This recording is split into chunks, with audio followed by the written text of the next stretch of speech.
The poaching problem not only affects the animals that are killed for their ivory. The death of these adults leaves their offspring helpless.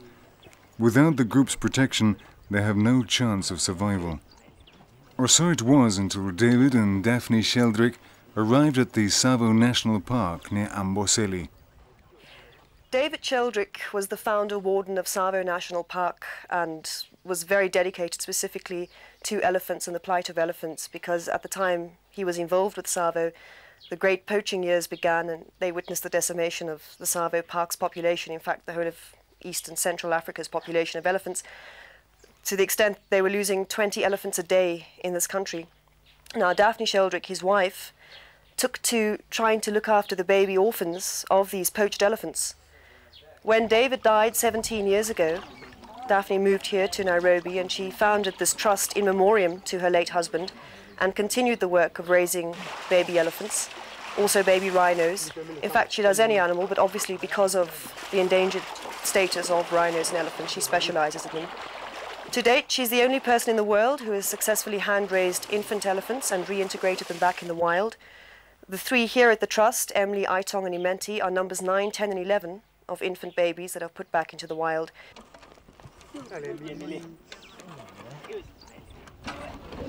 Elephants are extremely social animals with a deep sense of family. In natural conditions, young elephants are always accompanied and receive constant affection and caressing so that they feel safe inside their family group. When one of these small pachyderms loses its family, the Daphne Sheldrick Orphanage attempts to help them overcome the psychological trauma while looking after its proper physical development.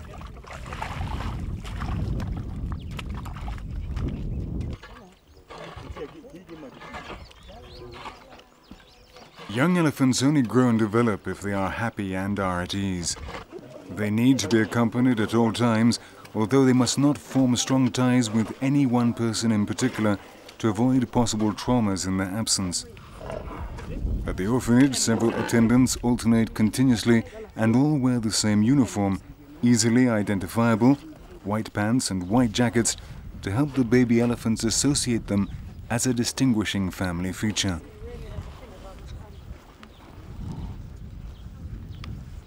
The orphanage attendants sleep with them, always within reach of their trunks. They teach them to play and give them sand baths.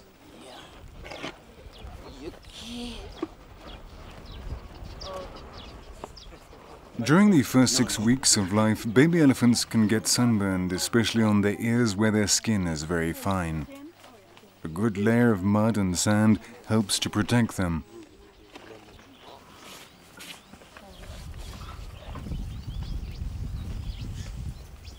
They're starting to take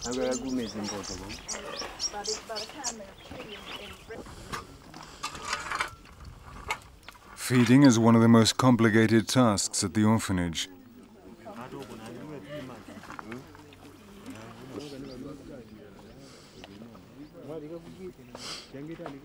During the first 3 months of life, the orphans must be given a bottle whenever they want one, day or night. Their stomachs do not tolerate the fat in cow's milk, so all the fat must be vegetable fat. This is why they are given coconut oil, the closest thing to elephant milk.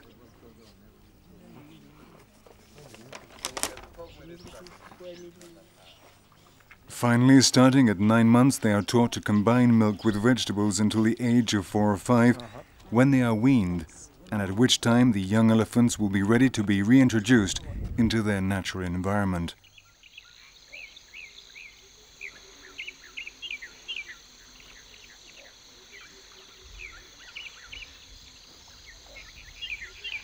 The abundance of animals in the Amboseli area is partly due to the presence of the Maasai populations nearby.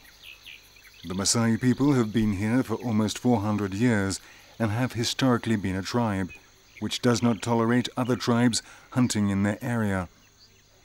They themselves are prohibited from eating the meat of wild animals, with the exception of buffalo and antelope meat, which is eaten by the Moran, the tribe's warriors.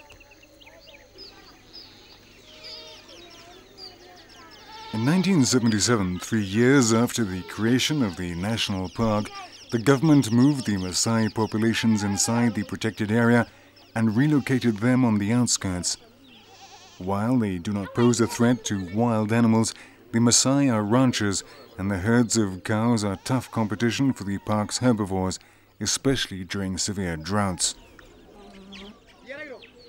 An old Maasai legend says that in the beginning God created the Maasai, and then he created livestock to live with them. All of the livestock in the world thus belongs to the Maasai by divine right. As this legend reflects, livestock are the central theme in the lives and traditions of the Maasai people. The houses are made of cow dung. Their daily work revolves around their cows, and their nourishment is based on the blood and milk of these animals.